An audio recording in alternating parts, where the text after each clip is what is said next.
rock, quite frankly. Hello, everybody. I wonder how you are.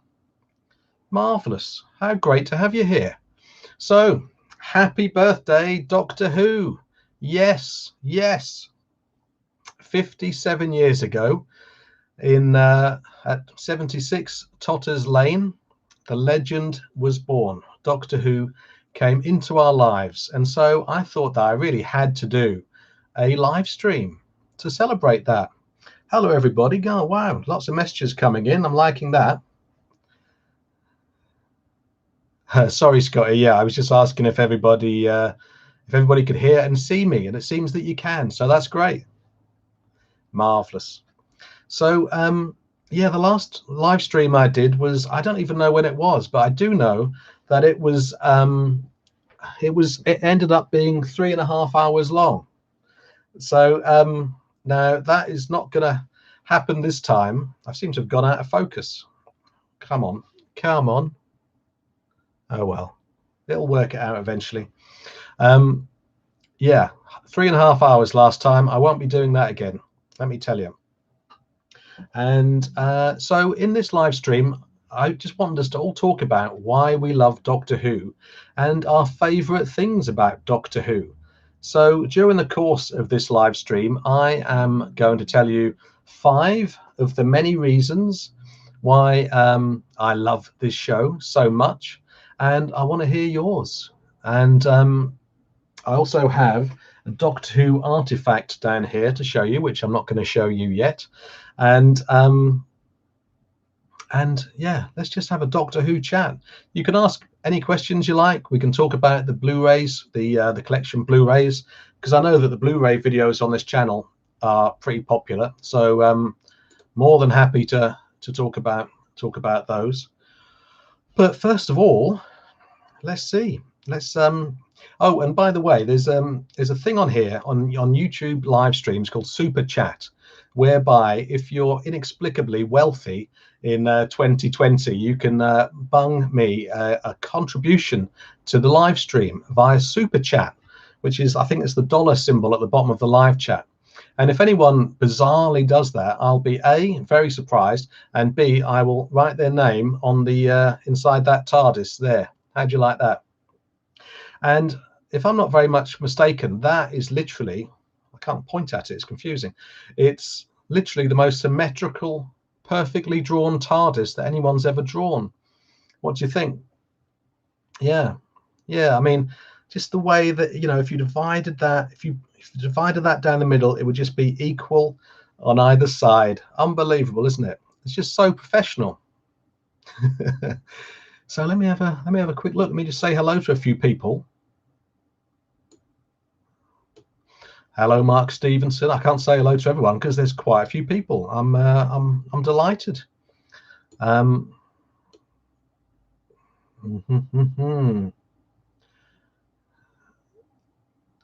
Joseph Adam. Hi, Jason. Have you heard Doctor Who John Pertwee season 8 is coming out on Blu-ray? I have heard this from lots of people, and it may well be true. I mean, I should stress that I never know in advance what's gonna come out. Apart from like the day before, I get told the day before, usually on a BBC press release with an embargo, usually for the following day. Sometimes there's a bit more notice, but yeah, it'd be great if it's season 8. We'd like that, I think. I mean, I did a video. Did you see my video from Friday evening about the Doctor Who season that I would most like to see on Blu-ray? Yeah, that was good fun to do. I won't tell you which season it was because you might not have seen the video. It could be a spoiler. But yeah, the point is that it's all very exciting, isn't it? And everyone, there was lots of, actually the point I meant to make is that there were lots of votes for season 8 afterwards. And I am going to probably make a follow-up video to that video and maybe present a countdown list of everybody's favorite or most wanted season next in the Doctor Who the Collection series. Couldn't think of the word collection then. I thought of confection. That'd be very different, wouldn't it? Doctor Who sweets. Yeah. But what I'm going to do, I'm going to count up only the people who who voted on social media and also obviously the comments of that video. So don't vote here, you know, go to that video and respond and tell me which season of Doctor Who you'd like to see next. But don't go there yet, because we're not done with this live stream. The other thing to say about this live stream is that it's not going to be 3.5 hours long. No, like the last one was. I mean, that was really great fun, video store memories, but blimey, yeah. So Doctor Who, why do we love Doctor Who? Great, lots of people saying they can hear and see me. We love that. Joseph Adam is watching William Hartnell at the moment on BritBox, watching Doctor Who on BritBox. Fantastic. Yeah, I did quite a few BritBox videos. You'll see in my playlists, I've got a playlist of all the videos I made about BritBox, Doctor Who on BritBox. So you'll probably enjoy those. Bob Jack says, what do you think the next Doctor Who The Collection season box set will be? I honestly don't know, but I mean, the rumours about season 8 seem quite convincing, but there have also been rumours about season 20 being the next one. So I don't know. I honestly don't know. If I knew, I'd probably be quite wicked and kind of tease you about it and annoy you no end, but I don't know. Chris Mail says, hi Jason, from a fellow Brightonian. Hooray. Hello Chris, what a great place to live. Especially a great place to live this year, because you know we've got a seafront to walk along. That's definitely been nice, isn't it? And happy birthday to the Doctor, says Chris. Absolutely. Geiger Punk, fantastic, one of my very favorite YouTubers. Geiger Punk there in chat. Evening sir, this is a nice surprise after a long day. Oh great, I'm glad to hear it. Glad to hear it. Yeah, it's a bit of a surprise to me actually. Well, I thought of doing this in the mid-afternoon. I suddenly thought, yeah, 57th anniversary. If ever I'm going to do a live stream, then this would be the time, wouldn't it? Mark Stevenson says, will there be a new Blu-ray collection? Yeah, I definitely believe that the wheels have started to turn again. They had a bit of a pause, I think, you know, like everybody did. Everything paused, didn't it? They had to kind of stop production on stuff, but now they're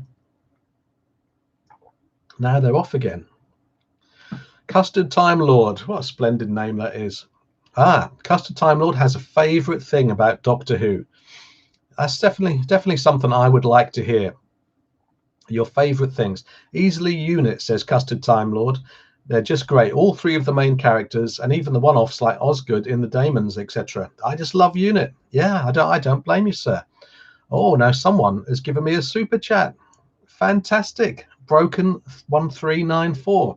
I'm really glad, by the way, that that's a really easy name to write on this board. So right, I must remember it right. Broken 1394. Into the TARDIS with you. Hopefully you can read this. This is a bit of an experiment.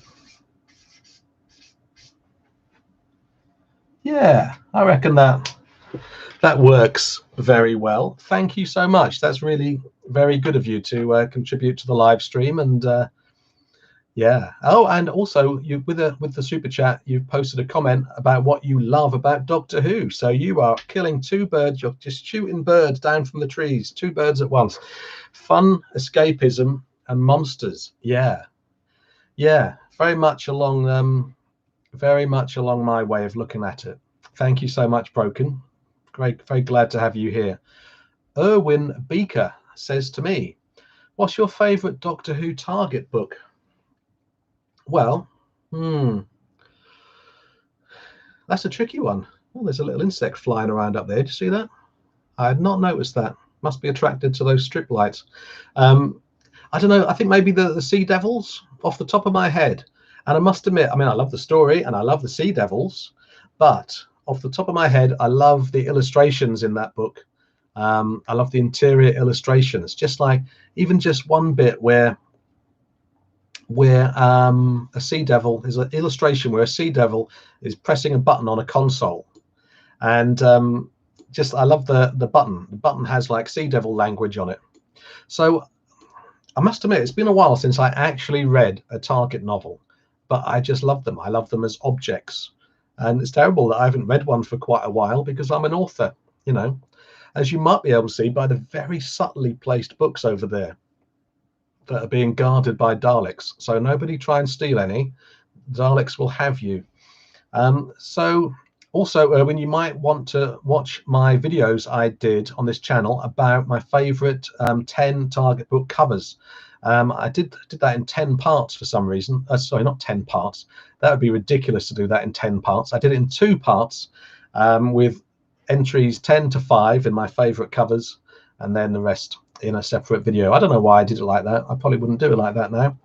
Anyway, so coming up in this live stream, if you've just joined me, I'm going to tell you my five of my favorite things about Doctor Who. 5 reasons I love it. I'm going to show you a Doctor Who artifact, and I want to hear your favorite things about Doctor Who and why you love it. Let's have a Doctor Who love fest. Harry Palmer says, I think in reference to my TARDIS drawing, it's almost a Lee binding. Yeah, I reckon, you know, if Lee watched this, he would be making notes and also looking over his shoulder as well, you know, because there's a new artist in town. The realism of that TARDIS, marvelous. Now, God, lots of Geiger Punk says 4 hours, midnight, here we come. No, we don't. We're not going to go till midnight. Oh my goodness me. That epic live stream was fun though, I must say. Scotty B says, I'm still using my BritBox. I watch 1 episode per day. Yeah, that must be really good fun. You know, I've never done the watching Doctor Who from the start, 1 story at a time thing, but I really would. I do like the idea of that, and one day I should do it, because I know that my friends who have done it, I know lots of people who have done it, and they've all kind of got such a really, maybe like a heightened perspective on the show, I would say. Dario 108 says, did you ever get BritBox working on your smart TV? You know, that's a good question. It's so long ago, I actually can't remember. I think so, yeah. And I would have documented that in maybe the 3rd or 4th video I did on BritBox, Doctor Who on BritBox. God, that's a really good question. The thing is, that was like at the start of this year, and due to the nature of this year, 2020 feels like about 2 years, don't you think? So much has happened that just timey-wimey, just lost all perception of time. It's absolutely crazy. Crazy Jane has just ordered the new Web of Fear Steelbook. The new animation looks decent. Web of Fear Steelbook. I didn't know there was a Web of Fear Steelbook. That sounds really cool. I quite like steelbooks. Bit of a fan. Mark Patterson says 23rd of November is also my daughter's birthday. She is a Who fan too. Happy birthday, Mark's daughter. Fantastic.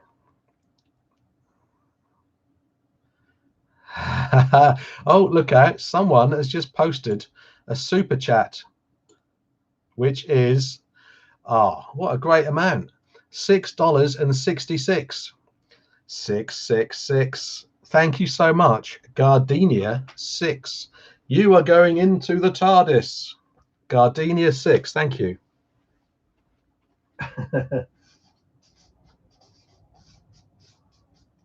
Yeah. Thank you very much. Thank you very much for that super chat. Anyone who is ludicrous enough to send me a super chat during this live stream gets put on that board, as you probably just gathered. While I'm promoting myself and asking you for stuff, I also have an arbitrary goal of reaching 3,000 subscribers by Christmas. Would be great. I'm on about 2,770 something, and so if you enjoy this channel, you know, Doctor Who, horror, metal, all that good stuff, VHS, vinyl, game books, then please subscribe, and you will take me 1 step closer to that arbitrary goal.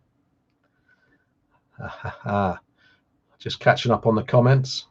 Ben Baxter, hello Ben. One of the things that Ben Baxter loves most about Doctor Who is the Autons. Great villains. Yeah, I mean the Autons are just classic, aren't they? And yeah, the Autons, Terror of the Autons is another of my favorite Target books. Again, partly because of that cover and the illustrations. The illustration of the Doctor pulling an Auton policeman's face off is pretty creepy. Doctor Who fan asks me a question. I'm not saying that in a generic way. This user's name is Doctor Who fan. Favorite Cyberman design? Well, that's actually easy because it's the Earthshock Cybermen. I love the Earthshock Cybermen so much, and obviously, yes, all the stories that followed, like Attack of the Cybermen and Silver Nemesis. I was talking in my last video about how much I like Silver Nemesis. Can't get enough of that crazy thing. Yeah. So yeah, why do I like that design best? I don't know, it just looks really cool. But I don't know, we're all biased depending on the time that we see stuff. I think we're like baby birds, as I've said before. We kind of imprint on the first things we see, like the first Doctor, maybe the first Dalek design, first Cyber design. And for me, Earthshock, when I was a kid, what was it, 1981? Obviously I was only about 6 months old then. But when I saw those Cybermen at the end of part 1 of Earthshock, my mind was blown, because they were my Cybermen and they were awesome. They just seemed really powerful. I mean, I love I love David Banks' cyber voice as well. I think he's brilliant. I love it. I know for some people they're sort of, they're overly emotional, but I'm okay with that. I mean, just, number one, it doesn't bother me. Two, you could say that it's kind of, it's the human side of them trying to get out. And I know you're going to say that they've had their logic, they've had all their emotions removed, but let's not dwell on that. GL Wilson. GL Wilson writes some fine comments on my videos, as so many of you do. I love the comments that you write on my videos, and I read them all and try to reply to them all as well. GL Wilson says, oh yes, Web of Fear Steelbook announced today, as was the 50th anniversary steelbook containing the last few Matt Smith episodes, The Day of the Doctor, and all that stuff. Oh, okay, cool. I have to have a look at this Web of Fear steelbook. Is it a nice design? I'm sure it's good. John Ingham has a nice crossover question. What horror icon would you like the Doctor to come across? And I love the Daleks, always have been. Not always great stories, though. Yeah, I mean, there's been so many Dalek stories that they can't all be doozies, can they? What horror icon would you like the Doctor to come across? Well, I can't say Frankenstein, can I? Because of the chase, I believe. I believe Frankenstein's in the chase at one point back in the 60s. Wow, horror icon. That's a tricky one. I mean, I kind of thought of Jason Voorhees from the Friday the 13th movies, but I don't know. I don't think Jason would be a good opponent for the Doctor, because he's all about brute force. But then again, so are the Sontarans. Yeah, I want to see the Doctor do battle with Jason Voorhees from Friday the 13th, or Regan, the possessed girl from The Exorcist. That'd be fun to see the Doctor encounter a girl who seems to be possessed. Actually, that's probably happened before. There's a lot of possession in Doctor Who, and that's one of the things I love about it. Yeah. Broken 1394 says to me, will you be going back to HMV soon, Jason? Well, not until December the 3rd at the earliest, because we're in lockdown at the moment in the UK. So I did my recent HMV DVD Doctor Who video, Doctor Who Hall video recently, and that was great fun to do. Doing a video. It's like 3 days before this UK lockdown, and I went in there and bought a load of Doctor Who DVDs and made a video about them. Yeah. Odd Bandicoot 96 says to me, are you into New Who or just the classic? Oh no, I'm into all of it, definitely. I mean, I'm absolutely delighted that Doctor Who is still on the TV. It's wonderful, and I mean, it would be cool. It'd still be cool to be talking about how much we love Doctor Who if the show hadn't been on since 1989 or 1996, obviously counting the TV movie. Don't want to upset anybody, but doesn't it make it so much more special when the show is still on the air? And we have a New Year's Day, I believe, or Christmas Day special. I haven't quite gathered what that's going to be. But yeah, I'm really into it all. I mean, when the show came back, I loved Russell T Davies's reinvention of it. He did exactly the right thing. He just stripped it down to bare bones and then built it up again. And before you know it, you had Time Lords in parallel worlds. You're welcome, GL Wilson. Love your comments. Oh, that's interesting. Geigerpunk says Doctor Who meets the Cenobites. Wow. Yeah. Oh, imagine that. The Doctor turns around and suddenly there's all these chains and hooks hanging down inside the TARDIS. Oh, and a mysterious puzzle box appears on the TARDIS, the central column of the TARDIS. Marvelous. Ben Baxter says, "What about Doctor meets the Wishmaster?" Yeah, I love that. Yeah, I quite like Wishmaster. I've got all 4 of those movies, believe it or not. Yeah, I'm not sure if they're strictly needed to be 4 made, but still. Joseph Adams says my best Doctor, my favorite Tom Baker stories are Robot, Revenge of the Cybermen, and Robots of Death. I'm sensing a robotic theme there, Joseph. You're a fan of them robots? I love them myself. Yeah, and I'm with you on. I don't know. The funny thing about Robot is I don't love Robot, or at least the last time I saw it, I didn't love Robot, but I love the giant robot itself. I love the design of it. It's iconic to me because it was in the Doctor Who monster book. Yeah, that Doctor Who monster book. Another thing I made a video about. That Doctor Who monster book from the 70s is another thing that just kind of sums up why I love Doctor Who. GSam 2020 says, which Doctor Who episodes have you watched recently? I've been watching Planet of Evil for the first time. Yeah. It's been a while since I saw Planet of Evil. I actually want to revisit that. Yeah, what have I seen recently? What have I been watching? Oh, God. Actually, you know what? One of the things I did watch was The Mind of Evil. And I don't know if this is the John Pertwee story, just for anyone who doesn't know. And I don't know whether I just wasn't in the right mood for it, but I didn't love it, actually. I didn't enjoy it all that much. I think it goes back to something I said in a previous video, that I'm kind of, when it comes to Doctor Who, I'm 12 years old. I kind of need like a monster, like a proper monster. And obviously, The Mind of Evil has got the Master in it, but I don't know, it's all a bit sort of sciencey, spy-like, sort of espionage type stuff. Not so much into it. Yeah. You know, you can't love all of Doctor Who, and that's kind of the joy of it, isn't it? There's the fact, isn't it nice that there's so much of Doctor Who that you can't love it all. We're spoiled for choice. Geigerpunk, boxes within boxes. Yeah, always a pleasure. Yeah. Cat Wakefield, the lovely Cat Wakefield, says to me, "I'm very late to the Who world, but Paul McGann is my favourite Doctor. Does that make me a wrong'un?" Thoughtful emoji. No.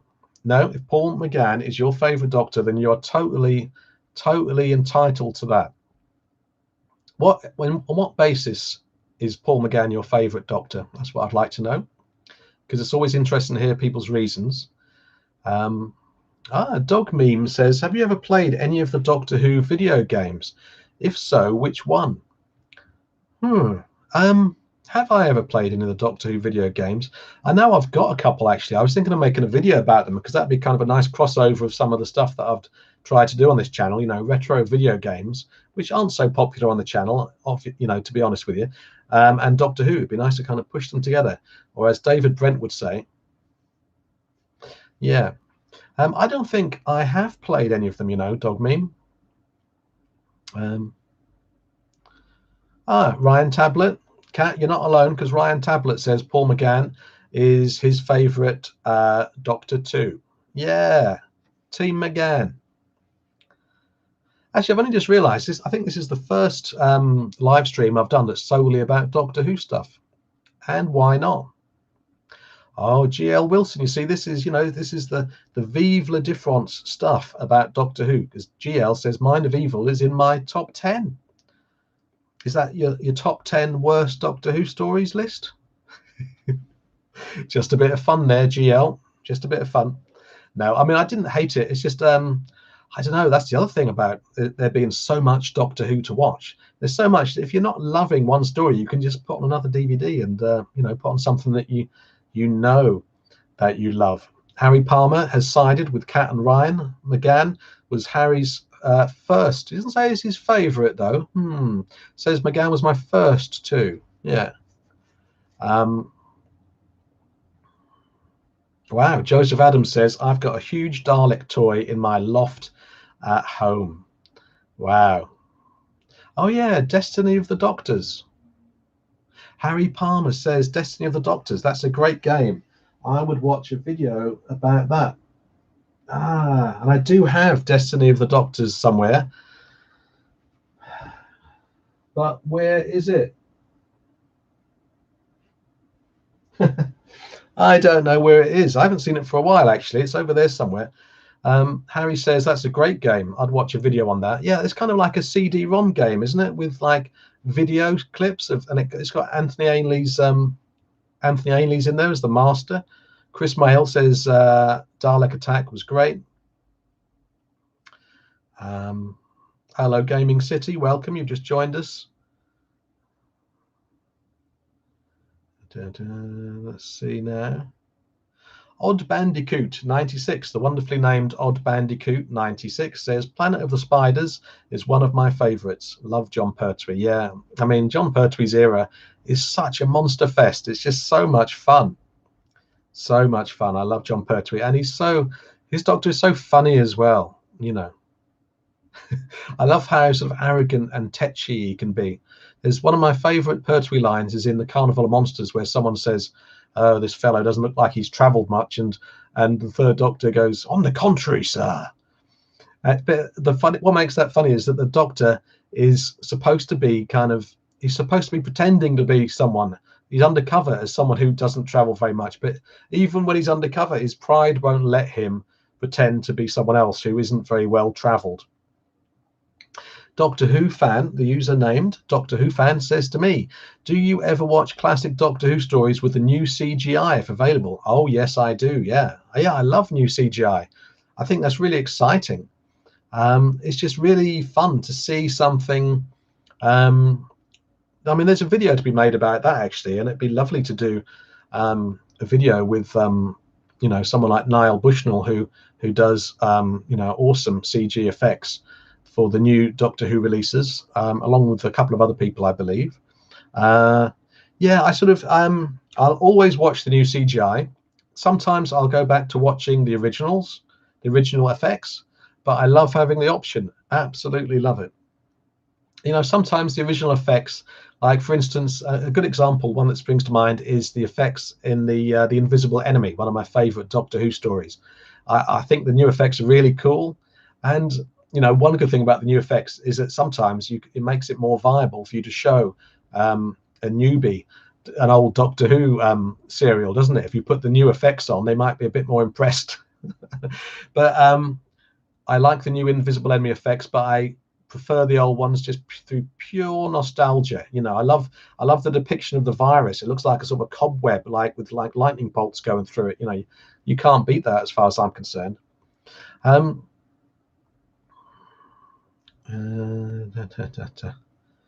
Have you ever met any of the cast of Doctor Who? Says Ryan Tablet.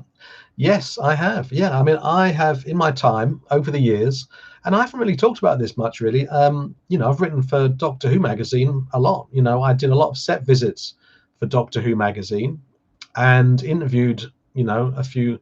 I mean, the best job I ever did was going to Tom Baker's house to interview him, and this was in about 2009. I've put that Tom has that interview, 2-part Doctor Who magazine interview that I wrote. He has that on his website.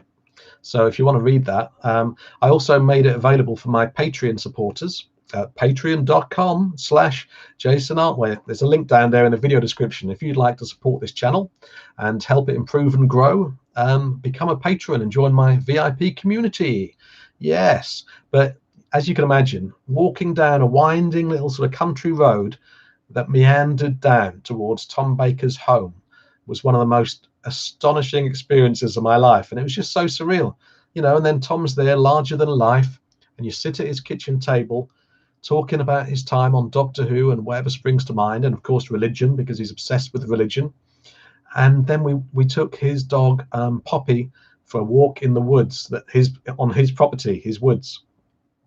How weird. And yeah, I met I met David Tennant. I met Peter Davison because I wrote a Fifth Doctor story for Big Finish called The Demons of Red Lodge, or at least one story that was part of an anthology called Demons of Red Lodge. But my story was called The Demons of Reg Log too. Yeah, didn't mess that up at all. Yes, Tony Cross. Interviewing Tom, jealous. Well, I mean, yeah, to be honest, if I hadn't done it, I'd be jealous too, because it was so cool. Doctor Who fan tells us there's a new trailer for Revolution of the Daleks just out. And I'm gathering from certain comments other people have made that a certain character might be back in Revolution of the Daleks. I'm not going to say in case it counts as a spoiler for some people. I don't know. Aaron Smith says, Paradise Towers. By the way, just to finish, before I move on to Aaron, just to finish talking about the doctors who I've met, because that's what I was doing, wasn't it? Tennant, Smith, haven't met Peter Capaldi, but you know, it's very much enjoyed meeting all of those people. Aaron Smith says Paradise Towers and Nightmare of Eden are brilliant. Seriously, not joking. Discuss. Paradise Towers, I mean, I think there's plenty of good things about Paradise Towers. It's been a while since I saw it. What do other people think about Paradise Towers? Put your comments there in chat. It'd be great to hear that. Nightmare of Eden, I really have a big soft spot for Nightmare of Eden, because I always, when I was a kid, I loved the mandrels. Yeah, loved them, still do. And, you know, actually this is quite a nice segue, because when I was a kid, let me tell you a bit about why Doctor Who means so much to me and is kind of embedded in my life, as it obviously is all of your lives, because otherwise you wouldn't be here. When I was a kid, I was probably like 4 years old. Went up to my mum in our home in Suffolk, my mum, who I believe is watching. Hello, Ma. And I said, did we ever go hunting for the master? And she, to her credit, she sort of gave this a bit of thought, a bit like that, thoughtful emoji, and said, no, I don't think we did. No. And what had happened was, you know, I'd seen The Deadly Assassin, and I'd had these dreams about us hunting the master in our bungalow, you know, hunting around in the dark for this horrible master with his ping pong ball eyes. And Doctor Who had kind of taken root in my subconscious. And so, lots of people are saying hello to you, Ma. What lovely people. Thank you, guys. And so, and then I was, you know, as mum told me, the way she tells it, I just never stopped writing after that, really. I was drawing comic strips with Sontarans in and mandrels. That's what kind of gave me the segue there. Thank you, Erin. And I just wrote Doctor Who stories all the time. None of them really made any sense, but never mind, you know. I could have written during the Christopher Bidmead era, couldn't I? Just a bit of fun there. I love the Christopher Bidmead era. Well, most of it, you know. Can't love it all. Can't love it all. Actually, me and John Higgs, my friend John Higgs, we watched Warriors Gate.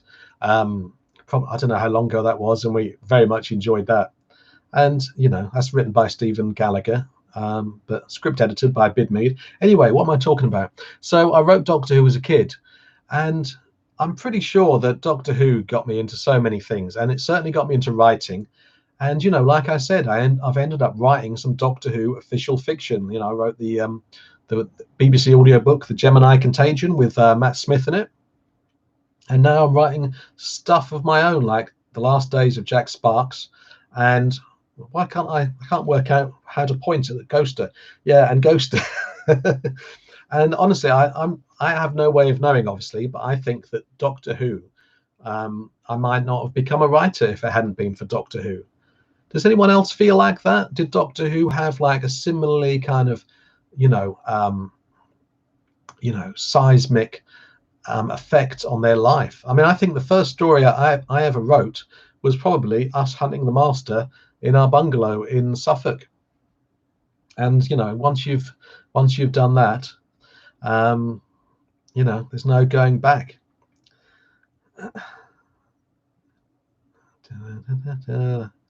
Great to see people coming in and saying hello to my mum.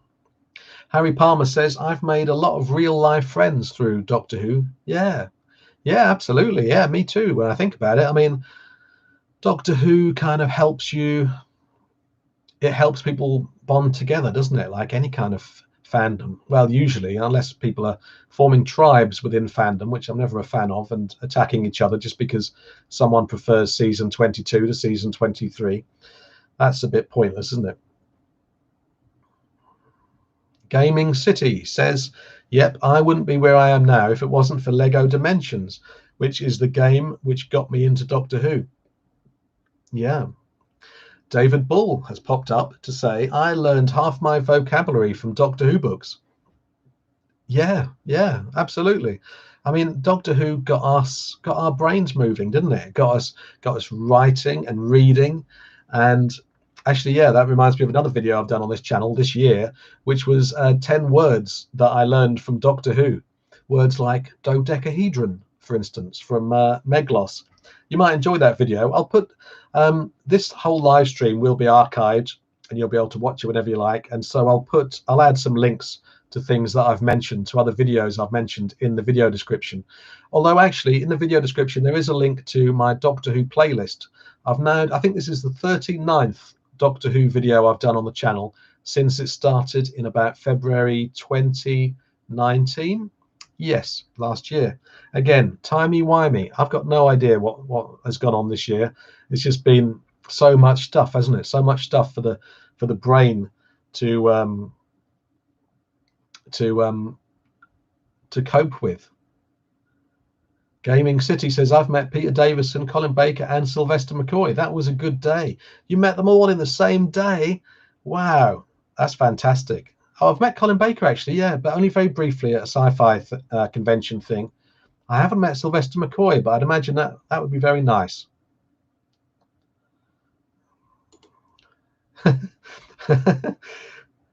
Robert Adnams. For some reason, this comment was held for review, and I had to click to put it on the feed. I've got no idea why, because the comment is simply, would you rather have a Sontaran head or Adric in your TARDIS for all eternity? Now, let me think. First of all, do you mean would I rather have a head like a Sontaran myself, Robert, or Adric in my TARDIS? Or Adric in my TARDIS for all eternity? So no, I like Sontarans and I like Adric, actually. I loved Adric when I was a kid. I think a lot of kind of, young boys did like Adric because, he was like a young boy, wasn't he? He was like one of us. And so, at the end of Earthshock, I remember my mum came home and I just ran into her going, oh my God, oh, Adric's dead. Yeah, that was terrible. But, it's one of the reasons why I love Earthshock so much. Mark Patterson says, I've met Colin Baker too, and he was nice. G.L. Wilson says something along the lines of what I was just talking about. Doctor Who has been such a constant presence in my life. It would feel so empty without it. Yeah. Also, just for anyone who has joined us in the last however long this has been, has recently joined us, we're talking about obviously the joy of Doctor Who, and I haven't actually started the list yet. I'm going to tell you 5 reasons why I love the show and see how they measure up with yours. I'm going to show you a Doctor Who artifact down there, which is a bit bizarre, and also anyone who throws me a super chat during this live stream gets their username written in the TARDIS, like Broken 1394 and Gardenius 6. They are proud stewards of the TARDIS. Marvelous. Lots of people talking about which doctors they've met.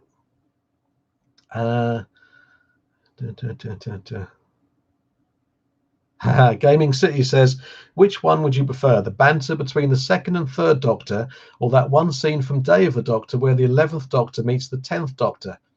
I don't know. Yeah, they're banter between the 2nd and 3rd Doctor.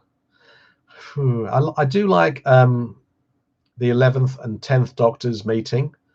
I love Day of the Doctor, and weirdly I haven't been back to watch Day of the Doctor since it was on TV, but I loved it. And I really loved it, and I am going to go back and see it. But yeah, I really love the banter between the second and third Doctor in you know, the in the Three Doctors, funnily enough. Oh, and they're both in the Five Doctors, of course, as well, aren't they? Yeah, love it. Yeah, there's something really special about the Three Doctors for me. You know, it's got the first three Doctors in it. Even if William Hartnell wasn't very well and couldn't be there, apart from on video screen. Oh, Tony Cross has sent me a super chat. Thank you, Tony Cross. You are so going into the TARDIS. And you've got an easy name to remember. Thank you, Tony. I appreciate that. Tony's in the TARDIS. Tony Cross. Thank you so much, Tony. I might well spend this super chat money on DVDs, Doctor Who DVDs, as Christmas presents to myself. Oh, I suppose I could pay a few bills. The landlord probably wants the rent paid, I expect. He's so selfish. Why can't he just let me live here for free? Eh? Yeah, can we see the names on that board? Yeah, I think that's pretty good, isn't it? And again, as I pointed out at the start of this stream, that TARDIS is just superbly drawn. I won't hear a word against it. It's symmetrical. Yes. Geiger Punk has a question for me. He says, ignoring whichever is your favorite, which Doctor would you feel safest traveling with as a companion? That has to be the Fifth Doctor, doesn't it? Because the Fifth Doctor is so kind of, you know, benign and friendly. He can be a bit crotchety, but you know that he wouldn't. Well, I say you know that anything wouldn't. I say that nothing bad would happen to you if you're with the Fifth Doctor, but you know, we were just talking about Adric, weren't we? And it's funny that the Fifth Doctor seems like a really safe Doctor to travel with, and he's the only one, pretty much. Well, not the only one, but you know, one of the few Doctors whose companions has been blown up. Yes, but still the Fifth Doctor, I think. Matt Smith's Doctor. Definitely wouldn't feel safe traveling with Eccleston, would you? Really? Another super chat from Chris Mail. Thank you so much. Have a Who tree on me, says Chris. And funnily enough, Chris has given me £5. Thank you so much. I really appreciate that. And funnily enough, when I did that HMV DVD haul video, the DVDs were a fiver. Well, they were 2 for a tenner. They're like $5.99 each or 2 for a tenner. So I will definitely be going back down there. Thank you, Chris. Where's my blue pen? Chris is going into the TARDIS, and I'm checking his name. Chris Mail. There was a brilliant photographer who sadly died, who he was a rock photographer who took pictures for Kerrang magazine and other Kerrang magazines, called Ashley Mail. So I always remember the name Mail. Thank you so much, Chris. Thank you everyone who's given me a super chat during this stream, and has thereby gained access to the TARDIS. Fantastic.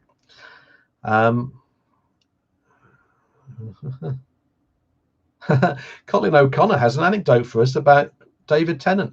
I work in aviation security and once had to body search D. Tennant. Now, I bet there are some, well, ladies and gentlemen watching who wouldn't mind that job. Although actually that's a bit creepy, isn't it? When I told him I was a fan, he spent 15 minutes talking to me.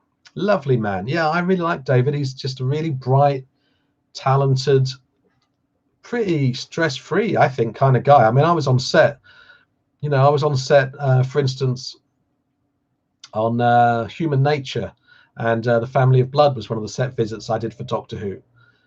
Actually, I've been thinking of at some point putting together an ebook of my set visits from Doctor Who magazine. Let me know if you would buy one of those if I put all my set visits together from Doctor Who magazine in one book. Geiger Punk says, Braveheart, Jason. Absolutely. Absolutely. Braveheart. Talking about doctors letting their companions die, Dario108 says, Matt let Rory die 57 times. He did, didn't he? He did. Yeah. Yeah, that's true. Yeah, that's a good point, actually. Actually, yeah, in New Who, we've had lots of Doctor's companions dying, even if they sort of then come back in another form, you know, like you know, Clara or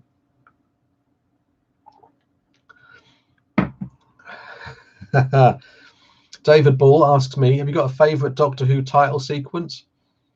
Honestly, I don't. Well, no, probably Tom Baker.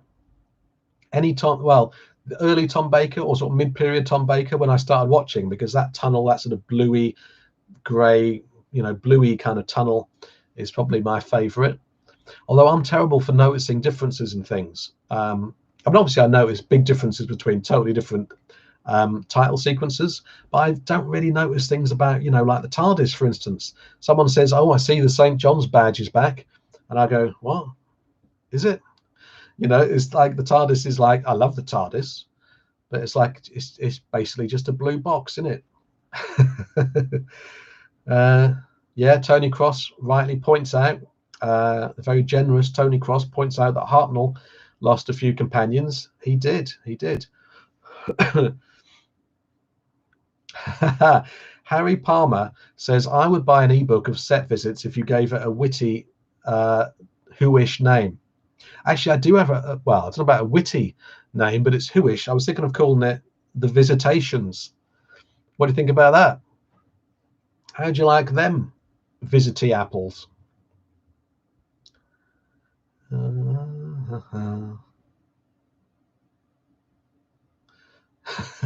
Ryan Tablet says, I met Jenna Coleman once. She smelled nice. I'm not saying that in a creepy way.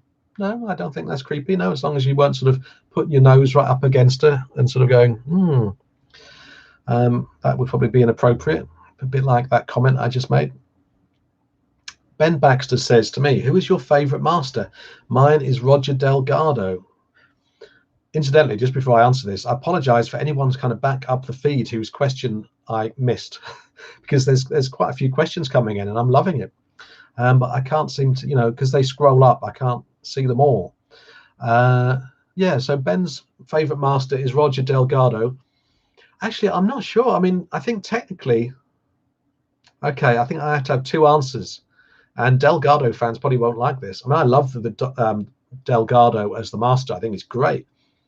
But I love Peter Pratt's master mainly for the way he looks, for reasons that will be apparent, you know, or should be apparent, I guess, if you heard what I said earlier about how much The Deadly Assassin had such an effect on me and probably turn me into a writer. And yeah. Oh, Harry Palmer likes The Visitations as a title. We are in, and I've got one person buying it. That's brilliant. We're off. So sorry, two answers about the master. So Peter Pratt's master I love, and but I really love Anthony Ainley, and the reason is the same as I said earlier. We generally imprint upon the first things we see in anything like a show like Doctor Who. And so Anthony Ainley, I mean, technically Peter Pratt was my first master, but then Anthony Ainley came along, and you know, I love him. I mean, people talk about him being pantomime, but yeah, whatever, you know, I like him a lot. He's great, and I think he's got a real sort of, I think he's more evil than Roger Delgado's master, to be honest. I know this might be blasphemy, but I think sort of the way Ainley played him, there was a real malevolence there. And I know that Delgado's master was malevolent as well. And, you know, he was quite a jackanapes, you might say. Mark Patterson says, oh, I've met Jenna Coleman too, and Michelle Gomez. I haven't met Jenna Coleman, but I did meet Michelle Gomez via a webcam one time when I was interviewing her for Doctor Who magazine, and she was lovely. Yeah. Marvelous. So let me just, at the start of this, 49 minutes ago, I said I was going to tell you 5 reasons why I love Doctor Who. And these are not the 5 reasons. These are like 5 of the reasons why. 5 of the reasons. So when I was a kid, going back to when I was a kid again, I loved Doctor Who, and I also loved Star Wars and Star Trek. But as I went into adulthood, well, physically, if not mentally, Star Wars and Star Trek have not stuck with me. I'm not, you know, I appreciate them and their legacy, and I'm sure all the stuff is very good, but I'm just not really that interested. Whereas I'm still obsessed with Doctor Who, as you might be able to tell from this channel. And you know, and it took me a while to work out why that is. And it's because, in my mind, Doctor Who is a horror show. It's not a sci-fi show. I mean, obviously it is, but to me, first and foremost, it's a horror show. And I think that's why I love it. Doctor Who is unique in that way because, you know, Doctor Who is all about, Doctor Who is a crazy show. Doctor Who is deranged. Doctor Who is all about death and people getting possessed and, you know, murdered.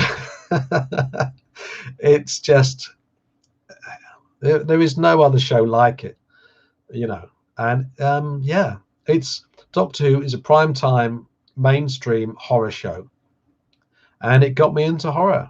I swear. I mean, I might have got into horror through other means, through horror movies perhaps, but I think Doctor Who was the gateway drug, you know, in as much the same way that Europe and Bon Jovi were the gateway drugs to me getting into thrash metal.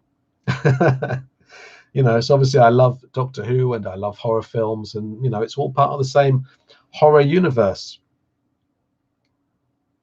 Gaming City is heading off and being very polite and saying goodbye. Thank you, Gaming City. Thank you so much. Nice to have you here. Now, why else do I love Doctor Who? What is a second reason? I was thinking about this today and I wrote these down. And I think the second thing that I love about Doctor Who, and again, these are not the only things, but I think part of the reason why we all probably love Doctor Who is that it represents total freedom. The Doctor, I mean, obviously, unless he or she is locked up, is absolutely free. The Doctor can go anywhere in time and space, and you literally can't get more free than that. You know, there are no boundaries to the Doctor, you know, unless he's trying to find Gallifrey or something. I mean, obviously, writers have to kind of curtail the Doctor's freedom from time to time to make it a bit more interesting. But at its root, Doctor Who is about total freedom. And that is really appealing. We get to kind of share in that freedom with the Doctor, don't we? Yeah.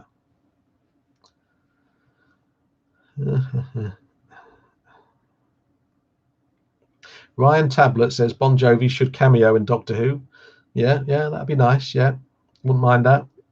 I still like Bon Jovi, and I always really enjoyed interviewing John Bon Jovi. I interviewed him at least 2 or 3 times, and actually both of those interviews. Oh, the book plug coming up. That's a nice segue. I wrote a book called From the Front Lines of Rock, which gathers together 30 of my favorite rock interviews I ever did for Kerrang magazine. And there's 2 Bon Jovi interviews in there, but lots of heavier stuff like Korn and Metallica and Manowar and Machine Head and all that kind of stuff. Anyway, this is a Doctor Who stream, so I must behave myself. But, you know, we did organically get onto Bon Jovi, so you have to hand it to me that I managed to turn it around and grab hold of that connection and turn it into a book plug. Yeah. And Colin O'Connor says, I love Bon Jovi and Europe too. Yeah, Colin. I still love those bands. Yeah, the Final Countdown got me into rock. That was the gateway drug.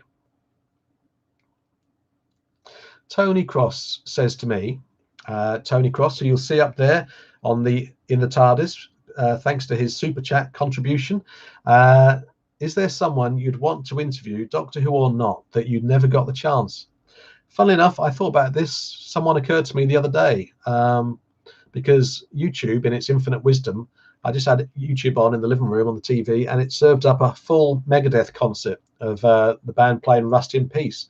And I thought how Megadeth have always been one of my favorite bands, and yet I never, as far as I can remember, and you'd think I would have remembered this, but, you know, it was a long time ago, like the mid-90s and early 90s.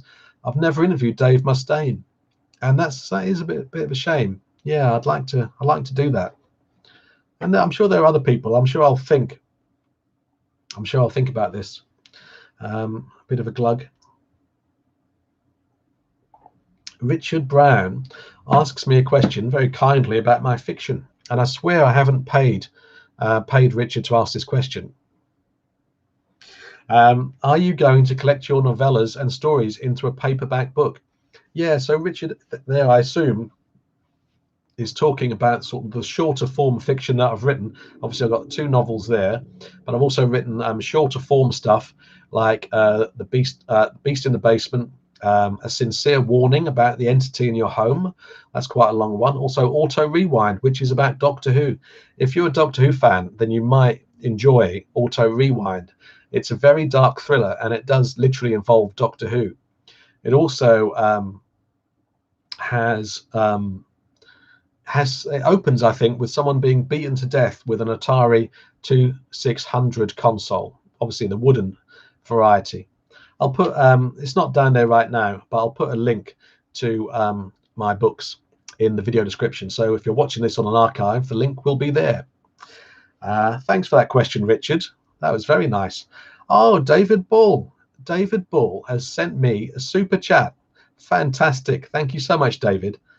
David says, thanks for all your great videos during lockdown. Wow, thank you so much. I kind of wish I'd been able to do more this year, but it was tricky. I kind of did a fair few videos at the start of lockdown, but then I kind of had to get my act together, with my writing work as well, and kind of, write some stuff.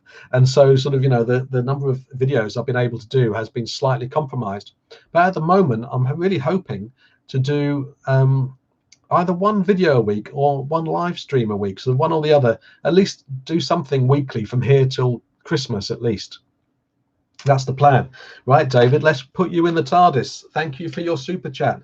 And you have, once again, a name that's very easy to spell and remember.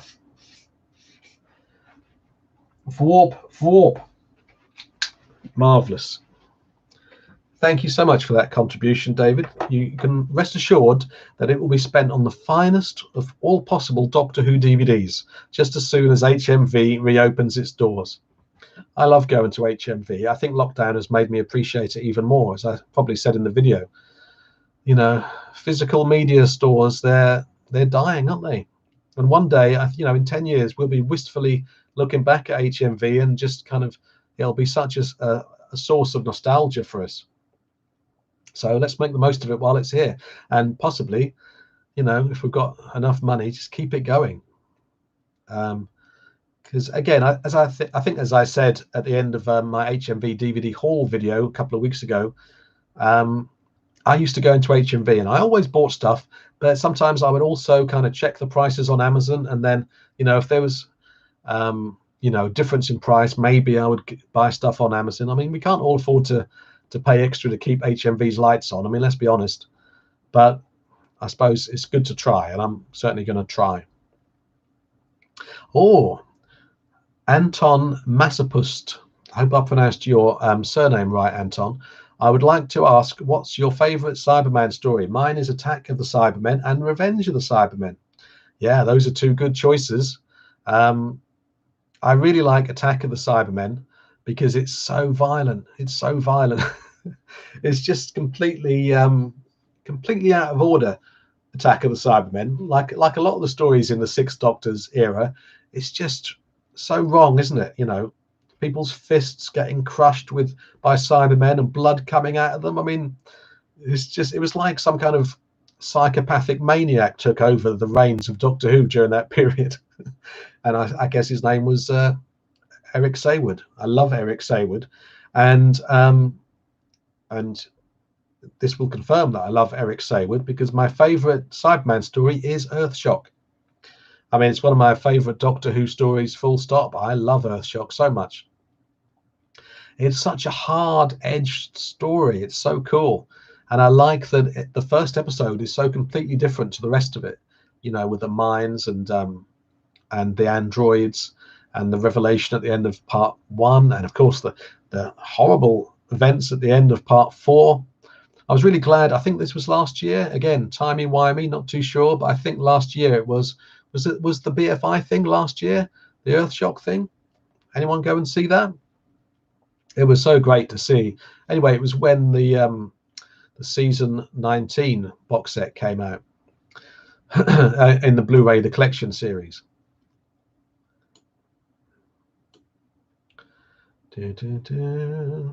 Harry Palmer says, this is the first time I've ever watched a live stream. Well, I am honoured, Harry. I suppose, you know, you might be regretting it, but I'm honoured anyway. Thank you for joining us. Hello, Heroic Waffles. That's a good name. Heroic Waffles. Hey, brother. Hello to you, brother. Welcome. Welcome if you've just joined us. Geiger Punk says of Earthshock, Beryl Reid as a space freighter captain, though. Yeah, I know. Thing is, I think she's good. I actually don't think she stands out like a sore thumb. I genuinely don't. I'm not even being ironic. I think she's all right. Yeah. And there's some funny footage actually on the there's some raw studio footage from Earthshock, isn't there, on the Blu-ray, on the collection release of the, you know, just the studio recordings, and Beryl is being a bit of a narky one. She's frankly being a bit of a diva, is Beryl. Yeah. Tony Cross says Beryl Reid is great in Earthshock. Yeah, I mean, I think she's good. Yeah. David Bull says, the very generous David Bull, who's in the TARDIS, says, yeah, Earthshock is really good. One of the top 5 Davisons, probably. Oh, Geiger Punk. Is Beryl Reid in Psychomania, the film Psychomania? God, it's been a while since I saw that. Wow. Chris Mail says, have you thought of, this is a question I almost missed, have you thought of doing more Who fiction? I haven't consciously thought about it. I mean, I've loved writing Doctor Who fiction, and I would never say no to more. But to be honest with you, sort of, you know, in the early to mid, whatever this decade was called, this last decade, I kind of just wanted to kind of write my own stuff. You know, like most writers do. You kind of want to build. The thing with tie-in fiction, which is essentially what my Doctor Who fiction writing has been in. The thing is, you have a great time playing in that sandbox, but then you have to get out and hand the toys back at the end. Whereas if you build your own empires, like I've done in them books over there, guarded by Daleks, then, you know, they're yours. And I love that. And that's something that, you know, for various reasons is a really good thing to pursue. But you know, you can't deny the rush of writing Doctor Who fiction either, so I would never say never. Jeff Dunn says to me, what was the first Doctor Who story you bought on video? The first one I bought was Revenge of the Cybermen in 1983, which cost me $39.99, which I bought in the shop in London. Damn, I did have Revenge of the Cybermen here. Oh, I think it's through there. Sorry. I was going to show you the video, but you've got it there anyway, Jeff, so you know what it looks like. $39.99, yeah. Oh, wow. What was the first Doctor Who story I bought on video? You'd think I would remember this, wouldn't you? And yet I can't, you know. I can't remember what it was. It definitely wasn't Revenge of the Cybermen.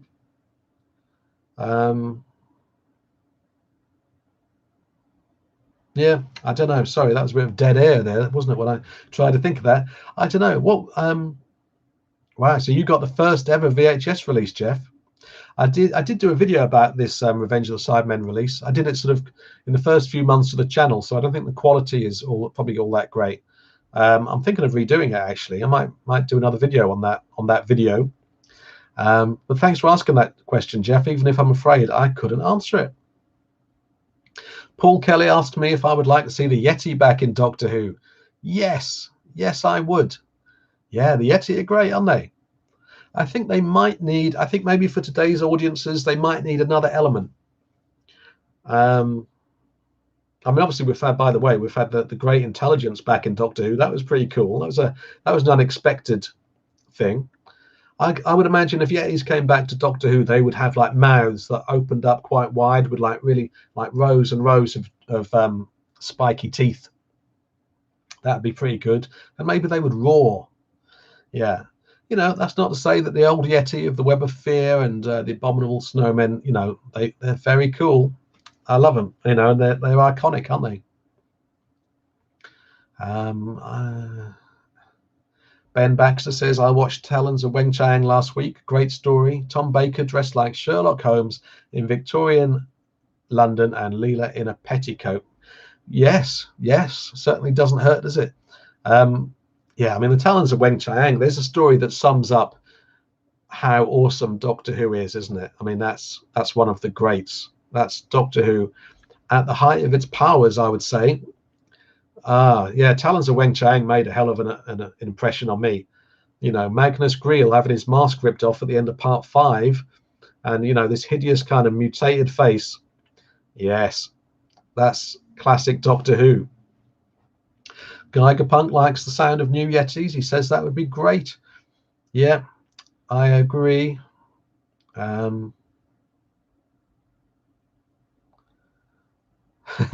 Mark Patterson says, I think you might have to do a Beryl Reid video.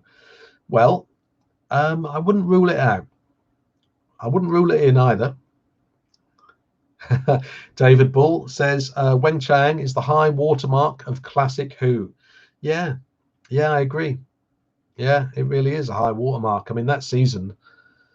I mean, the interesting thing about the video I just made, the last video I just made about what I would like to see released next in the Doctor Who The Collection series, is interesting, that sort of angle, because it doesn't mean that that's necessarily my very favorite season of all time, because obviously I only had the seasons that hadn't been released to choose from. And so, you know, season 14, I don't know, might be my favorite season of all time, because it's got so much great stuff in it, hasn't it? Robots, Talons, Assassin. Oh, yes. And I really came to like the Mask of Mandragora. I made a video about that as well, specifically about that story. Weirdly,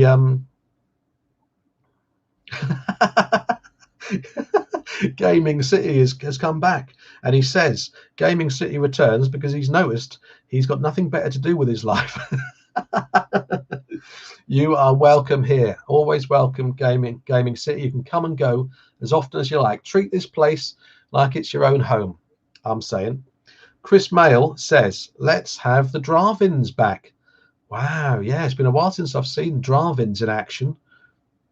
Why can't I picture Dravins? I can't picture Dravins. Yeah. G.L. Wilson says, still on the Beryl Reid theme. You see, this is the beauty of life, isn't it? When I started this live stream, I had no way of knowing that one of the threads we would talk about would be Beryl Reid. GL says, didn't Beryl Reid appear with Alexei Sayle in Didn't You Kill My Brother? I remember something about her putting a dead badger on his head. Yeah, I'm not sure if I've seen Didn't You Kill My Brother. Was that a Comic Strip Presents thing? Yeah. Anyway, for anyone, as I'm want to say every once in a while, in case new people are coming to this stream, we're talking about why we love Doctor Who. We're talking about Beryl Reid, apparently. We're talking about anything that anyone wants to bring up in live chat. But the main sort of overarching theme is why we love Doctor Who, reasons we love Doctor Who, and why we love it so much.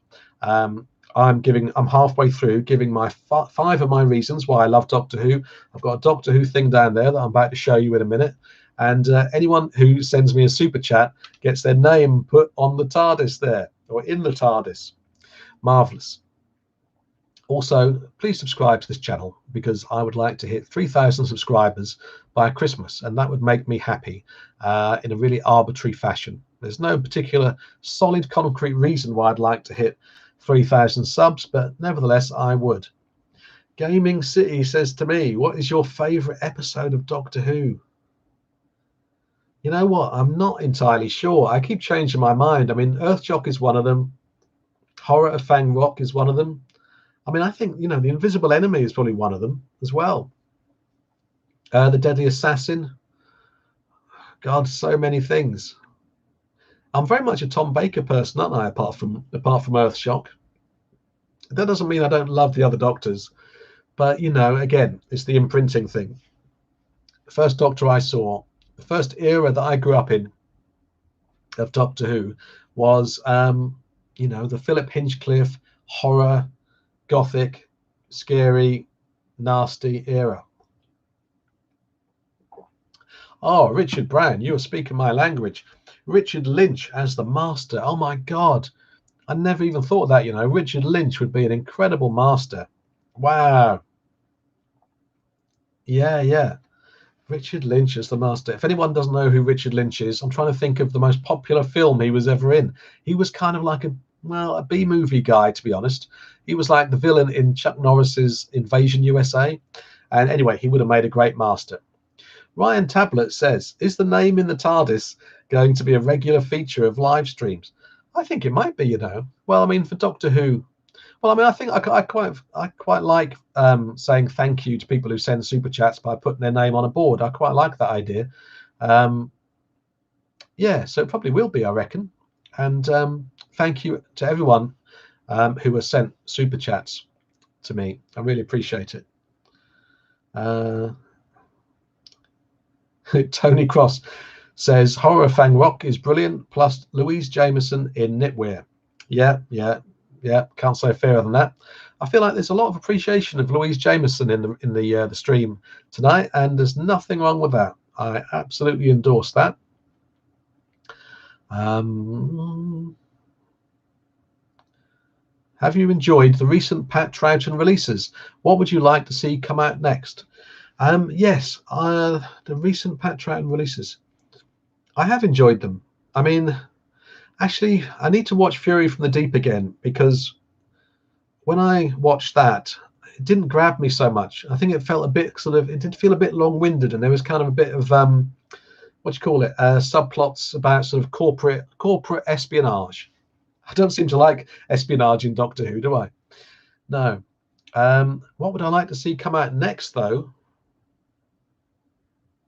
I'm trying to think what is there left to come out in the Troughton department. The Abominable Snowmen, I guess. That'd be great, wouldn't it?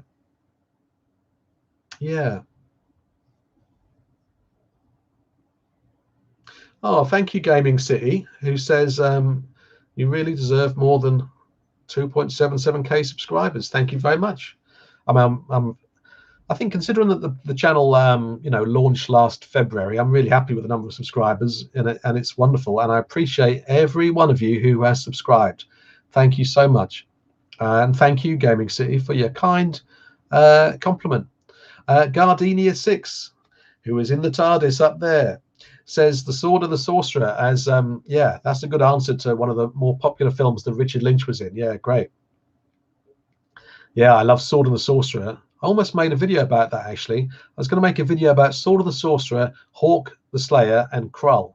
That is that whole era. At some point this year, I got obsessed with those films and was revisiting them. I might still do that. The nice thing about this channel is, even though there are certain sort of cornerstones to what I talk about on the channel, like Doctor Who and VHS and horror, you know, it's nice that I can sort of talk about wherever I happen to be obsessed with at the time. But, you know, don't worry, Doctor Who fans. I'm always going to have a lot of Doctor Who on this channel because you like it and I like it too. So, you know, where's the harm? Colin O'Connor says the deadliest enemy the Doctor has ever had to deal with was Mary Whitehouse. Yeah, she was quite a formidable foe, wasn't she? That horrendous censorship person. Gardenia 6 is saying very nice things about me. Modesty forbids me from repeating some of this stuff. Thank you.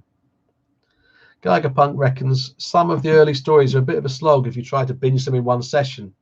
They were definitely designed to be watched over a series of weeks. You know what? You're very right there. Yeah, if I did that, then I think that would be a different matter with a lot of the sort of the earlier Who stories. Hello, John Hood. You're popping in for a quick hello. Absolutely. I'm happy for any hello during this stream. I'm happy for a quick hello, or indeed a lengthy hello throughout the length of the whole thing.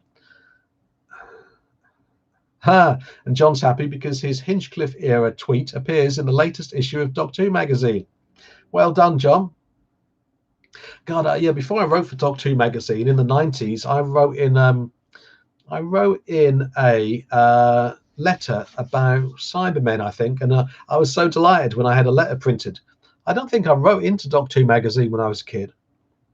Actually, by the way, I'm thinking about doing a video about the for a while I've been thinking about doing a video about the first 10 issues of Doctor Who magazine, or Doctor Who Weekly as it was known then. Would you like to watch that if I made that video? Right, hashtag me if that's you. Ryan Tablet says, do your Doctor Who videos get more views than the horror or thrash metal ones? Yes, generally they do. Yeah. You know, the Doctor Who videos have a sort of a more solid fan base. I haven't really done many thrash metal videos, so that still remains to be seen. But I think there's probably a bit of a crossover, you know. I reckon there's a bit of a Venn diagram going on with a lot of Doctor Who fans. Maybe not so much the metal, but there is a Venn diagram, there's a crossover there. But certainly with the horror, for reasons that I kind of outlined earlier, you know, Doctor Who is kind of a horror show. Yeah, a few people saying they'd like to watch a video about the first issues of Doctor Who Weekly. I'm also quite fancying, just tiptoeing away from the subject of Doctor Who, I'm also fancying doing a video about the first 5 or maybe 10 fighting fantasy books. That would be fun. Now, number 3 in my list of reasons why I love Doctor Who is that the Doctor represents, in my opinion, the best of humanity. We know, I mean, obviously he's not human, well, unless you sort of take Paul McGann's whole half-human thing into account. But yeah, the Doctor represents the best in us, doesn't he, or she? And I think that's really, there's something really uplifting about that, because it reminds you that people can be really good, and the Doctor is always kind of rooting for us humans as well, possibly because the Doctor knows that, you know, we do ultimately, well, most of us have some good in us. Yeah. So yeah, that's it for number 3.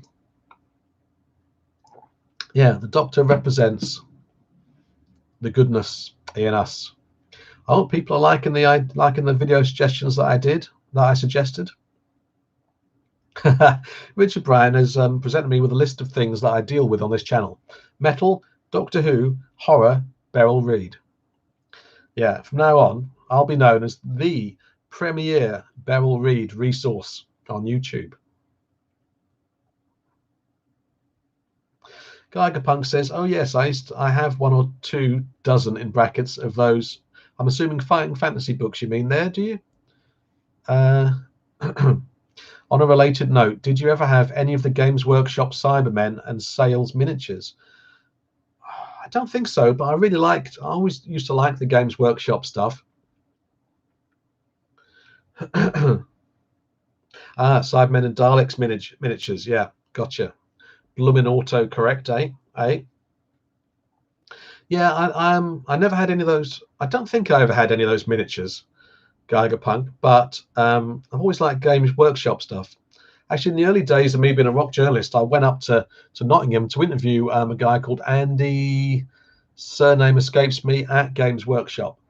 And I interviewed, that was because the band Bolt Thrower had Games Workshop art on their covers. So I went up there to do a piece about the crossover between what Games Workshop were doing and what was happening in metal.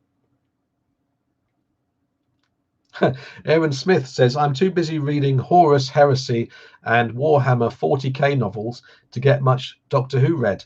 Doctor Who in 40k would be a crossover and a half. Have you ever indulged in either of those settings? I've never got into Warhammer. I'm sort of, I don't know, it might be an only child thing, but I've always been mainly, when it comes to role-playing games, I've mainly been into sort of solo stuff, really. I've never like played Dungeons and Dragons, so I'm more into like the solo kind of game books, you know, like Fighting Fantasy and Choose Your Own Adventure. I did a video about them, by the way. Yeah. Dapole Figures says Broken 1394, who is up there in the TARDIS thanks to his or possibly her super chat. Thank you. Going back to what got you into reading and writing, says Mark Patterson. For me, it was the fighting fantasy books. Yeah, I started writing my own mini game books after reading Island of the Lizard King. Yeah, I think a lot of us did. I mean, yeah, that's a good point, actually. I think, you know, the fighting fantasy books and the game books definitely were like my favorite books. I wasn't reading novels, I don't think, all that much as a kid or a teenager. And I'm still not a compulsive reader now, actually, of novels. considering I'm a novelist. Yeah, game books have a lot to answer for in getting a lot of us into writing. Ryan Tablet says, "Can you get a Beryl Reid figure?" I don't know. Let's have a look. Let's have a look on Amazon. I don't know. A Beryl Reid figure, that would be. Harry Palmer says, "Are you a fan of any original Doctor Who novels, New Adventures and the like?" To be honest, I haven't read all that many. There was definitely a time, I think, in the 90s when I was reading a fair few of the sort of the BBC novels, kind of around the time when it was the Eighth Doctor was kind of like seen as the current Doctor in that kind of wilderness period. There were some good novels released there. I remember I really enjoyed Johnny Morris's Anachrophobia. Lots of that was a really good. That had some great monsters in it. It had like grandfather clocks that sort of started walking about or something like that. I'm not entirely sure. Geigerpunk says, "Time to rebrand as Jason Arnopp's terrifying house of Beryl Reid." I'll think about it. Luke Bushell says to me, for some reason, Luke's comment was held. And I had to, anyway. What season would you like next on the classic Blu-ray collection? Well, Luke, have I got the video for you? My most recent video I put out on Friday tells you that information in 10 minutes. And I would tell you, but it might spoil some people, possibly, who haven't watched the video and don't want to know yet. But I go into detail on that video. Thanks for asking, Luke, and good to have you here. Oh yeah, Anton says there are some Doctor Who Choose Your Own Adventure books. I have them with Colin Baker. They're awesome. Yeah, I have got about two or three of those. And yeah, that was interesting, wasn't it? There's been a bit of a Doctor Who Choose Your Own Adventure crossover, hasn't there? Yeah. Richard Brown says, "Oh, here's a title I'd forgotten. The first book I read properly was Doctor Who and the Loch Ness Monster." Yeah, I'd totally forgotten that that Target novel was retitled. Obviously, the TV serial was called Terror of the Zygons, and the Target novel was called Doctor Who and the Loch Ness Monster. And you can imagine why they did that, is to make it more commercially interesting for people, because most people didn't know what Zygons were. Yeah, that's great, isn't it? What a great first book to have, Richard. Ben says, "I think John 4 would have made a good Doctor Who. I'm a bit biased because I am an Inspector Morse fan."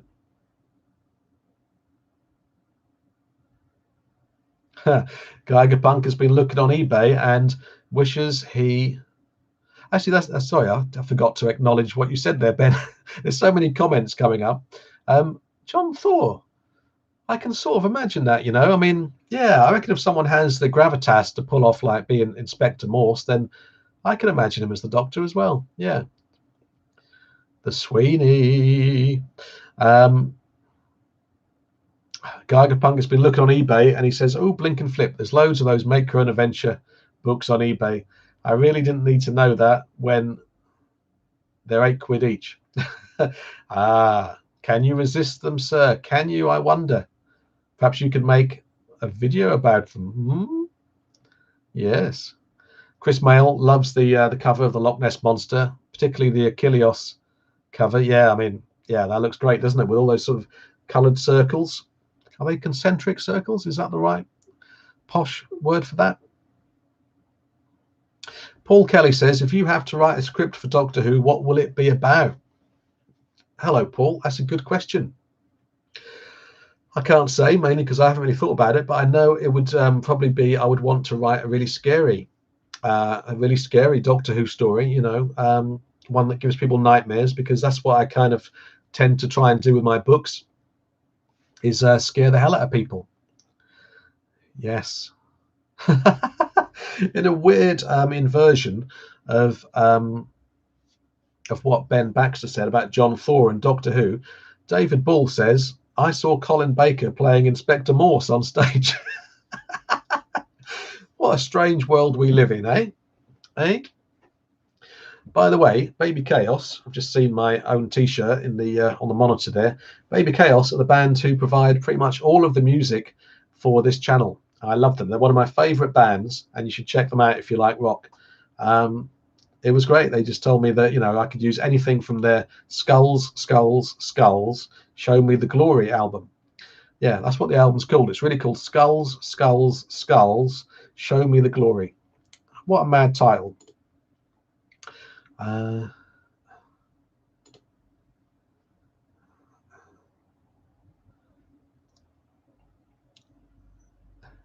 David Bull bumped into Katie Manning at the performance of Inspector Morse as well. Hello, Greg. Welcome, welcome. Good to see you. Greg Cowbasa. Have you seen the new Steelbook Blu-ray announced today for Web of Fear? Already pre-ordered? I haven't seen it yet. I've only learned of it actually through this live stream. Yeah, I was not aware of that. So I'm looking forward to seeing what the design looks like. It's a shame people can't post images in live chat. Although actually, there's probably a reason why YouTube don't let people post images in the live chat. Ryan Tablet's leaving. Thank you, Ryan. Thank you for joining us. See you next time, indeed. Cheers. Now, let me tell you number 4 in my list of reasons why I love Doctor Who. Quite simply, monsters. You know, that's a pretty obvious one, isn't it? Monsters, and yeah, love monsters so much. I mean, the Doctor Who monster book.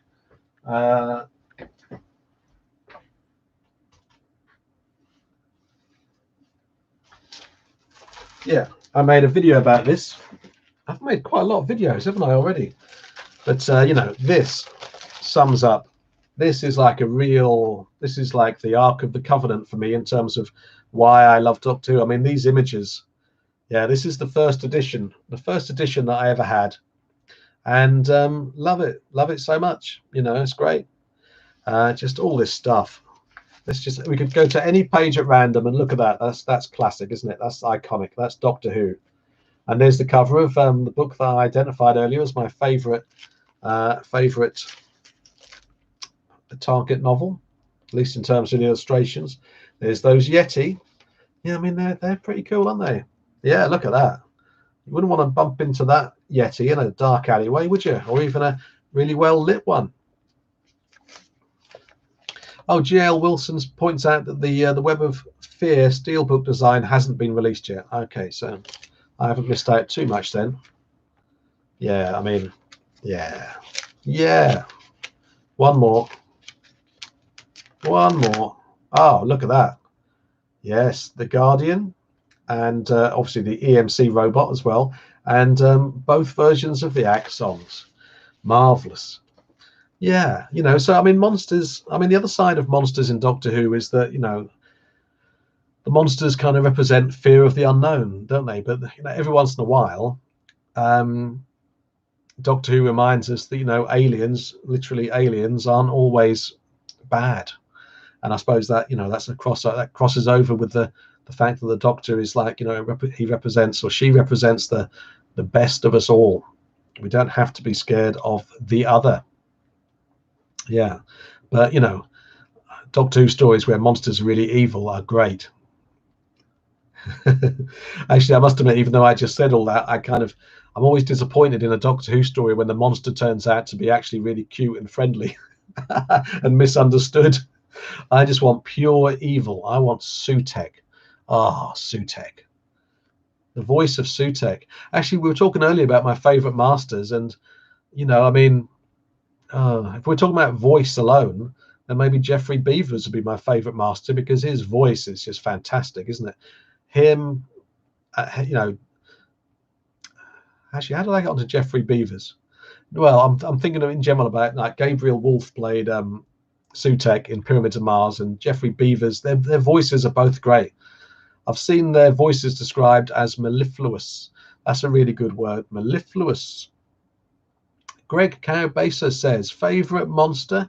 Mine goes to Bubble Wrap Monster in the Ark in Space. Literally, the Bubble Wrap Monster. Yeah, I know what you mean. We're talking about the Wirren. What is my favorite monster? I don't know. It could be the Earthshock Cybermen, perhaps. The Master and the Deadly Assassin, as we discussed earlier. Yeah. Cybermen, I suppose. Earthshock Cybermen. I love them. But I don't know. There's so many. I love the Sontarans. Yeah, I'm just looking at the cover of the monster book again. I mean, Davros is a brilliant monster because he's got such a fearsome intellect. He's a real threat, Davros, and really evil. Actually, yeah, recently, I don't know if you saw in Doctor Who magazine, but I wrote for Doctor Who magazine that the current issue that's out now, I interviewed Colin Spall, the actor who is in Revelation of the Daleks and Rise of the Cybermen / The Age of Steel. He played Mr. Crane in those later Cybermen stories, and he played Lilt in Revelation of the Daleks. And where was I going with that? Oh yes, it gave me cause to revisit Revelation of the Daleks, and yeah, what a horrible story that was in a really good way.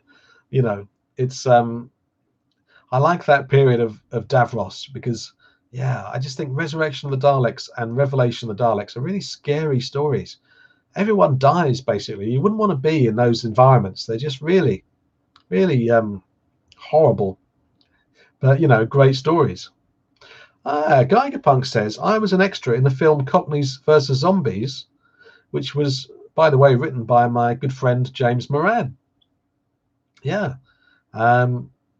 Check out James Moran's Patreon, by the way. He has a great Patreon where he gives you lots of sort of behind the scenes tips about writing and directing and, all that sort of stuff and writing scripts like Cockneys versus Zombies.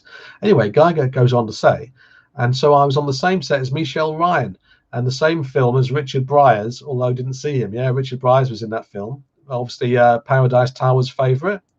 And that's the closest I've got to meeting a Who character. Yeah, that's fair enough. I think it's pretty cool that you were an extra in a zombie film. How did you find that? Were you caked in makeup? Yeah, good point, Greg. Good political point there. Richard Brown says the Wirren should return. Yeah, I agree. I like the Wirren. I revisited the Ark in Space this year, I think it was. And yeah, that's a darn fine story.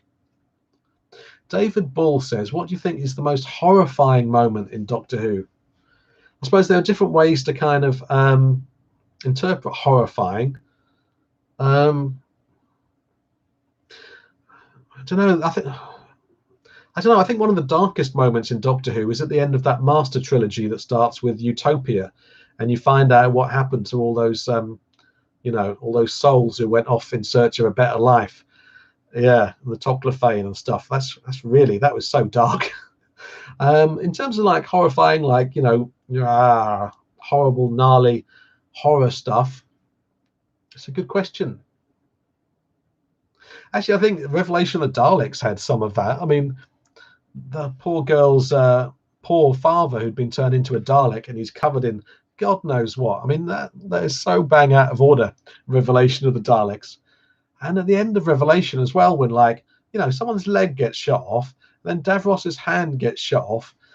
You don't usually get limbs shot off in Doctor Who at all, and yet 2 limbs get shot off at the end of Revelation. So I would say Revelation as a whole might be the most horrifying Doctor Who story. Although, of course, even as I say that, I'm going to remember something else. Talking about horrifying, in a fun way, one of the things I loved so much about the comeback season of Doctor Who in 2005 was The Unquiet Dead. I mean, that story starts with a bloke looking at his grandmother in an open coffin, and then she breaks his neck and just walks off down the street, shrieking her head off. I think that's probably my favourite pre-titles Doctor Who sequence ever. Oh, Aaron Smith says Raston Warrior Robot. I think maybe Aaron was. Are you responding to the question of what's the most horrifying moment in Who? Yeah, that's pretty nasty, with the Raston Warrior Robot slaying all those Cybermen.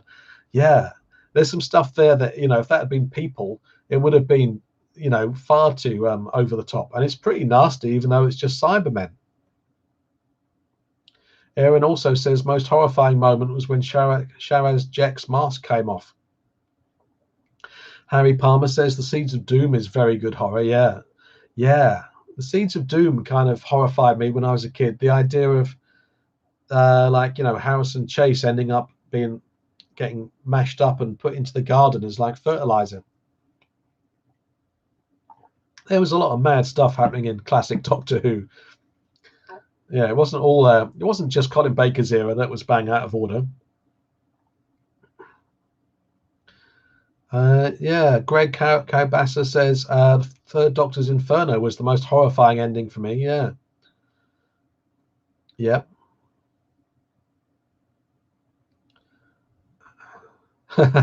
David Bull says immortality as a living statue in the Five Doctors is pretty bad.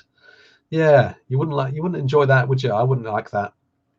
Nasty old Rassilon. Aaron was pointing out that the Raston Warrior robot was just a cool bad guy that should come back. Yeah, I love that robot. One weird thing about the Raston Warrior robot is he looked very much like those androids from Earthshock, didn't he?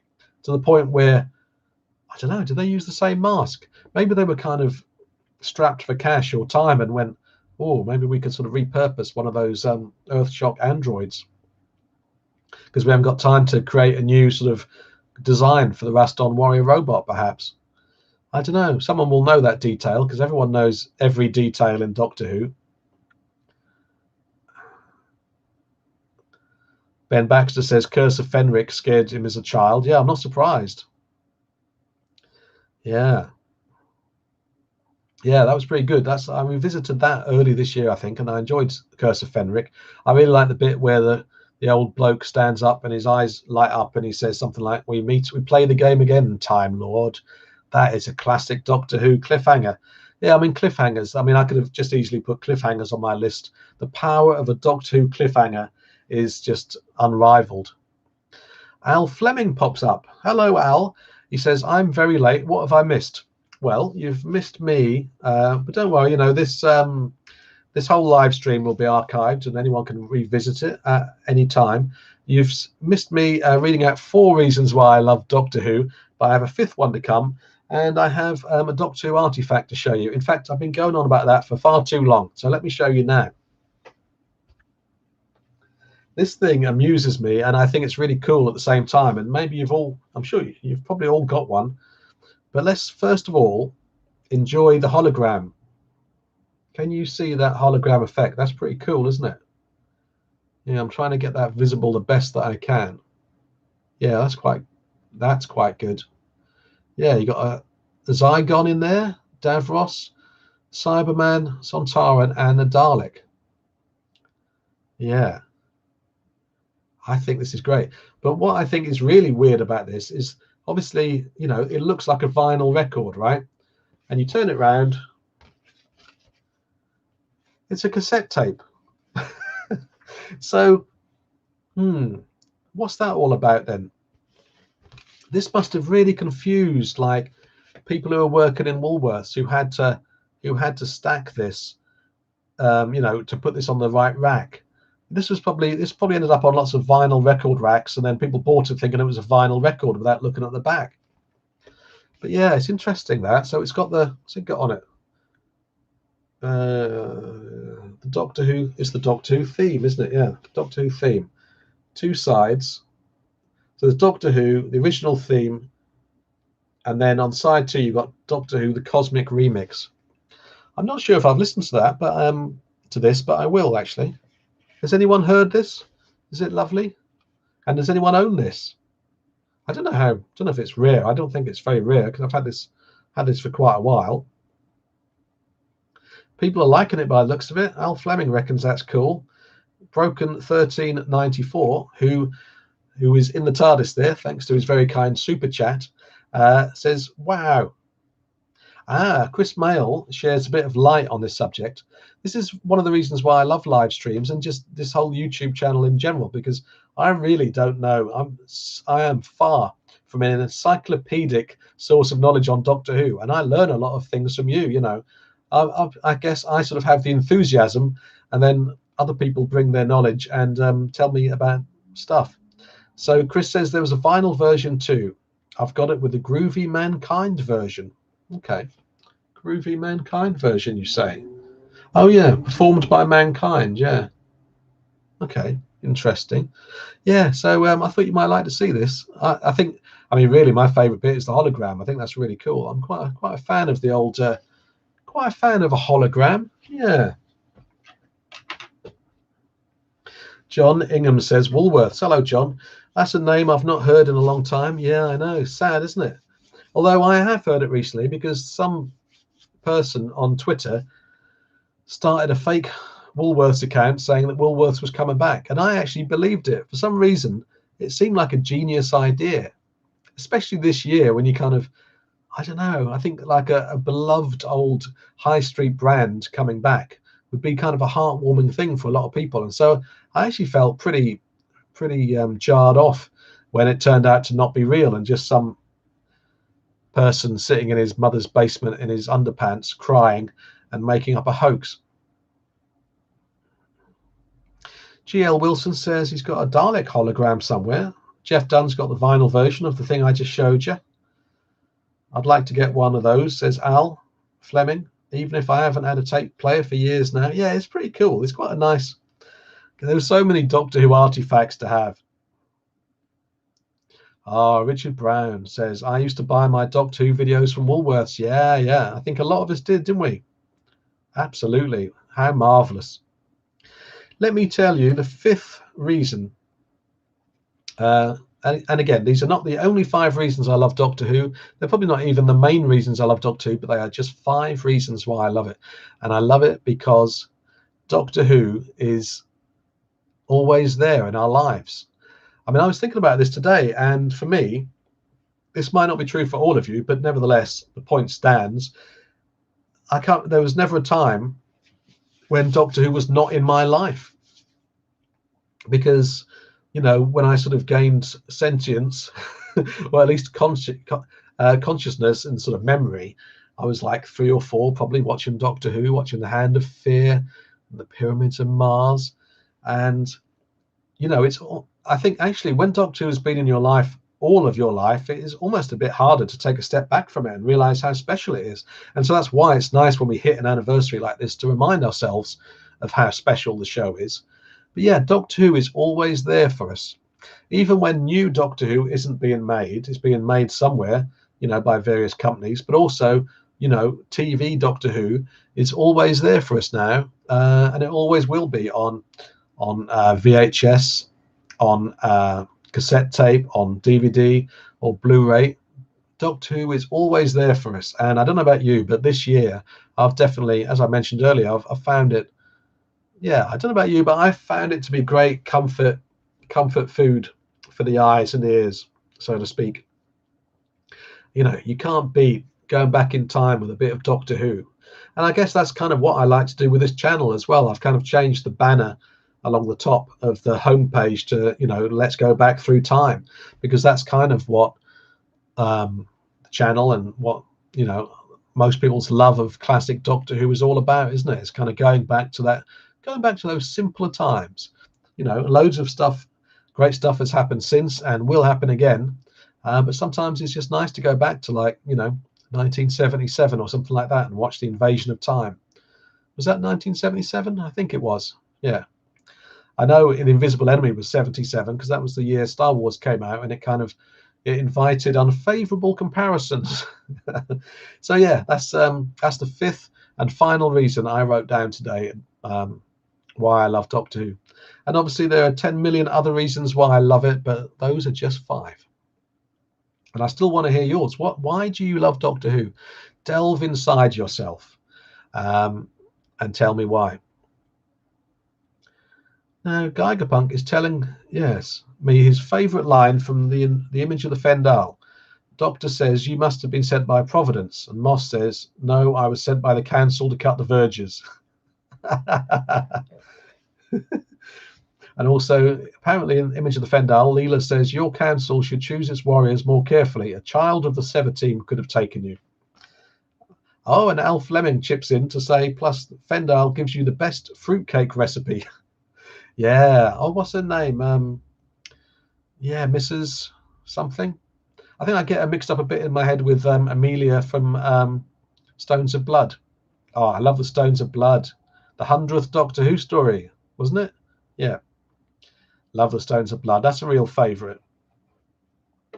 David Ball says, I have no memory of not knowing Doctor Who. It is utterly a part of me, for better or worse.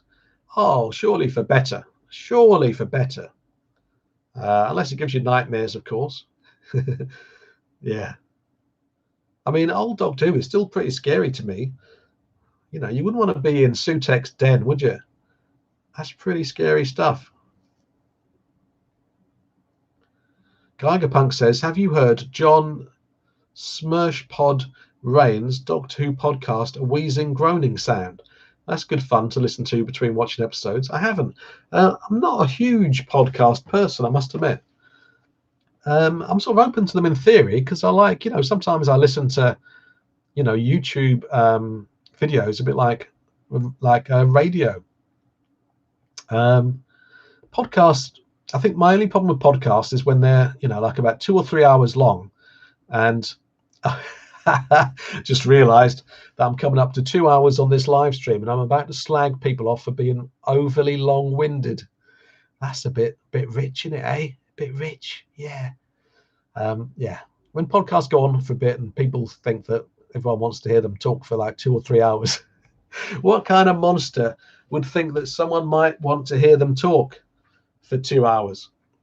But, you know, I'd never make a regular video for YouTube that was 2 hours long. Well, I probably will someday, now that I've said that. But the great thing about a live stream is it's this chat. You know, I came on here with like 5 things to talk about, reasons why I love Doctor Who, and this thing that looks like a vinyl record but is actually a cassette, and sort of, you know, a bit of background about how Doctor Who shaped me as a writer. And yet, thanks to you, here we are, an hour and 47 minutes later. And I think I will have to love you and leave you in a bit, but we can certainly wind down with a few more questions. And I also want to hear, if you have any, and I also want to hear why you love Doctor Who. You know, what's some of your favorite things about Doctor Who? Tell me in these comments. Tell me in these comments. Al Fleming's talking about things that have freaked him out in Doctor Who over the years. The clown from Deadly Assassin, Magnus Greel, yeah. And believe it or not, the twin dilemma. Oh. So Al, what was it about the twin dilemma? Was it like Mestor? Is it Mestor or Nestor? Mestor, isn't it? Yeah, what scared you about the twin dilemma? I'll be interested to hear that. John Ingham says, I would love for Bessie to make a return to New Who. That'd be quite cute, wouldn't it? But can you really have Bessie without the third Doctor? I don't know. David Ball, while we're talking about, yeah, Geigerpunk has summed it up. He says, yeah, well, it's like a nice chat down the pub, isn't it? It is, yeah. It is like a nice chat down the pub. And that's kind of actually how I see social media a lot of the time, like, you know, Twitter. That's how I like to see Twitter, as a chat down the pub. And this is, you know, this is certainly the closest we're going to get to a chat down the pub at the moment in the UK, seeing as all the pubs and bars and restaurants are shut, and all the HMVs too. Yeah, until December the 3rd. David Ball says, my favourite Doctor Who quote is from Robots of Death. Open quotes. You're the classic example of the inverse ratio between the size of the mouth and the size of the brain. Yeah. I'm about due to revisit Robots of Death, actually. Yeah, I should really... I mean, that was one of my favourite stories when I was a kid. That scared me. Oh, my goodness me. Yeah. Hey, Harry Palmer, super chat. He's given me a super chat. Thank you so much, Harry. You know what's going to happen now, don't you? You are going to go into the TARDIS. Harry says, thank you for a very pleasant first live stream. Thank you so much, Harry. I really appreciate it. And I'm really glad you've enjoyed this. I feel very privileged to have provided you with your first live stream. And the fact you're still here means that you didn't dislike it. So that's good, isn't it? Harry Palmer is going into the TARDIS because he has super chatted me. Thank you, Harry Palmer. I'm really glad I got this board now. I got it this year for planning out stories, you know, like, you know, just brainstorming ideas on this board, and sort of I tend to like draw bubbles with like words in and connect them up to try and sort of build up a story. And it's very, very useful. It's a great board. I recommend it. I got it off Amazon actually. I can't remember how much it was. Maybe I'll put a link in the video description once I'm done with this, if anyone does fancy a board like this. Harry is confused as to why his super chat amount came up as £4.99 rather than £5. Yeah, I don't know. Well, however much it is, I'm very grateful. Thank you so much, and welcome to the TARDIS. Al has replied to my question as to what scared him about the twin dilemma. Mestor possessing Asmael and then forcing himself to die. Yeah. As you can probably tell by my vague reaction, it's been a while since I saw the twin dilemma. Yeah, maybe I'll buy it with some of the super chat money and revisit it. Although, do I have it on those shelves? I'm not sure. I can't remember. Yeah. Multi-Shriek. Hello, Multi-Shriek. That's a good name. Multi-Shriek. I liked the mystery of the terrible Zodin and wonder why it was never referred to again after the 5 Doctors. Any ideas? Yeah. I'm quite surprised, actually, that, you know, Russell T Davies or Stephen Moffat didn't grab that bull by the horns and show us the terrible Zodin. Yeah. So I've just been preoccupied by making sure that those names on the TARDIS on the board are readable. I think they are, aren't they? Yeah. Maybe I could have brought the board forward a bit. Oh, look out. Jeff Dunn's in the house. Hello, Jeff. Thank you so much. Super chat. Jeff has super chatted me. I'm actually going to bring this board forward a bit for the rest of the live stream so you can definitely read it. Thank you for this super chat, Jeff. You're going into the TARDIS. Warp, warp.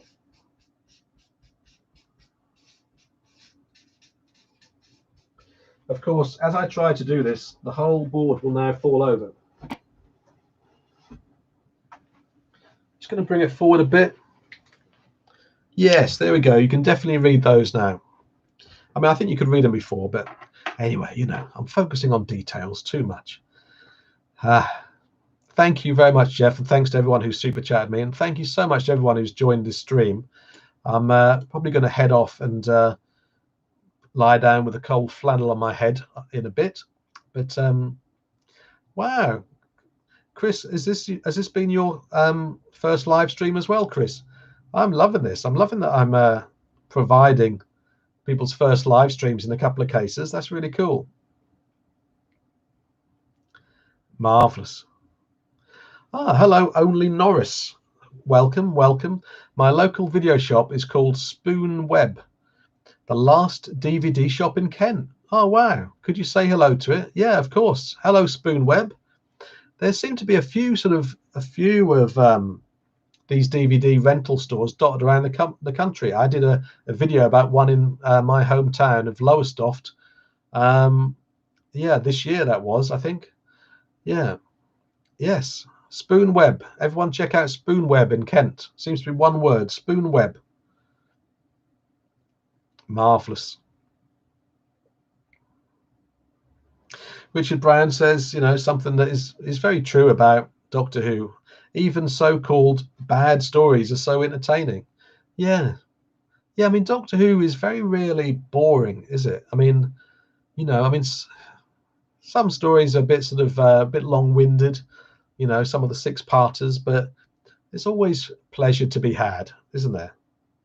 And this live stream is a bit long-winded, but I've loved every minute of it. John Ingham. John Ingham has an interesting question. Do you think colour harmed Who's special effects? Yeah. I don't know. I don't know if I've got an answer for that. Maybe it was easy to get away with certain things because it was black and white at the time. I'm not sure. Yeah. What does anyone think about that? I'd like to see your views on that. Yeah. Jeff Dunn used to get his videos from Blockbuster. Yeah, I mean, Blockbuster now is kind of like a source of nostalgia, isn't it? funny thing is, you know, Blockbuster, the arrival of Blockbuster, certainly in the UK, pretty much killed off all the video stores, the independent video stores. Then Blockbuster got killed by Netflix. So it's one of those things where you have a fish, then another fish, you know, comes along and swallows the fish, and then a shark comes along, or a whale. I first discovered, says Al Fleming, the classic series thanks to Tesco DVD rental in 2006. Yeah. I'm really enjoying collecting the DVDs, as you might have gathered from my HMV DVD haul. I think I'm going to try and fill in pretty much all the gaps that I can in the DVD collection. And I know that they're going to be replaced one by one they're going to be replaced in batches by the collection series on Blu-ray. But I'm going to probably keep the Blu-rays, the DVDs anyway, because they just look really cool. And it's not as if we're going to get more than like 4 Blu-ray box sets every year. Or in the case of this year, I think we've only had 2, right? But obviously this year is, as everyone has said, unprecedented. Robert Lunn, hello Robert, is talking about how he first rented Revenge of the Cybermen from Radio Rentals, along with Star Trek 3, The Search for Spock. Lovely, yeah. Yeah, I think my Revenge of the Cybermen, the one I did a video about, the very first release, has got a rental sticker on it, like a pink sticker, and it was £1.50 a night. Richard Brown is having VHS rental store flashbacks. He says the first 3 videos we rented were Carrie, Hills Have Eyes, and City of the Living Dead. Marvelous. Right, I think I am going to call it a night here as we approach the 2-hour mark, because I think that's a very respectable time for a live stream to have gone on for. As I said, I kind of thought this would be half an hour. I came on to tell you why I love Doctor Who and hoped you would tell me a few reasons why you loved it, but there's been some fantastic chat, and it's reminded me as well how much I love live streams. To be honest with you, I think because the last live stream I did was like 3.5 hours long, I initially felt like I kind of had to live up to that, and kind of like every live stream had to be 3.5 hours long. But of course they don't. You know, I might do the odd, perhaps if I wanted to show you something like that vinyl/tape thing down there, I might just come on for like 10 minutes and show you an object and come off. But we'll definitely do more live streams like this, because I've really enjoyed myself. You're welcome, Only Norris. You're welcome for the shout out. Have another one. Only Norris, thank you for joining us. Thank you, Ben. Thank you very much.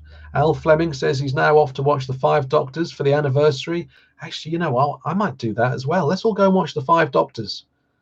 Or what else would you watch? What are you going to watch next? What was the ideal classic Doctor Who thing to go and watch on the anniversary? Ryan H, thank you. No, thank you, Ryan H. And if anyone came in late, by the way, don't worry, because this whole stream, if you do want to watch the whole thing, is being archived. It'll automatically be archived by YouTube, and you can watch it again. Crazy Jane is off to watch Earthshock. Fantastic. Hello, Lindsay Kane Whaley.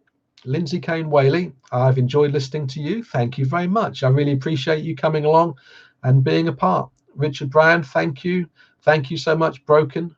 And thank you so much, thank you to everybody, but also thank you to everyone who sent me a super chat and got their name up there in the TARDIS. You are marvelous people. Luke Bushell has just said, as a parting shot, imagine Doctor Who and the Nightmare on Coronation Street. Just thought of that random title. That would be quite a shocker, wouldn't it? Yeah, the Doctor Who turning up on Coronation Street. Actually, that new Who story, The Idiot's Lantern, was kind of felt like the Doctor had landed on Coronation Street, didn't it? Yeah. I mean, it literally was the coronation as well. DMF is saying, been watching since the Ice. Wow, been watching Doctor Who since the Ice Warriors in 1967 and still love just as much. Nice to know I'm not alone. Great stream. Thank you so much, DMF, and it's great to have someone here who can remember seeing the Ice Warriors back in 1967. That is awesome. Broken is going to watch episode 3 of The Invasion in a minute. Fantastic. Right, let's all go off and watch fantastic stuff. And like I said, I think it's wonderful that Doctor Who is always here for us. And, you know, in difficult times like this year, it really is, you know, it can be a life raft to get on and to hold on to. And I've really enjoyed all of your companies tonight, and we'll do more of this. Let me just say one more time, if you haven't subscribed to this channel, then do consider it. I would love to reach 3,000, can't even say 3,000, let alone reach it. 3,000 subscribers is my arbitrary target before Christmas, so feel free to subscribe if it pleases you. Thank you so much. Good night, Geiger. GL Wilson, my earliest memory was Evil of the Daleks. Wow, GL, that's brilliant. Wow, so you got to see Evil of the Daleks. Yeah. Oh my God. Fantastic. Thank you so much, everyone. A very good night to you. Thank you. Thank you for the super chats. Thank you for the chat. Thank you for coming along. And I'll see you again soon. Good night. And of course, as I always say at the end of my videos, until we speak again, don't forget to embrace your obsession, which, let's be honest, is Doctor Who. Bye.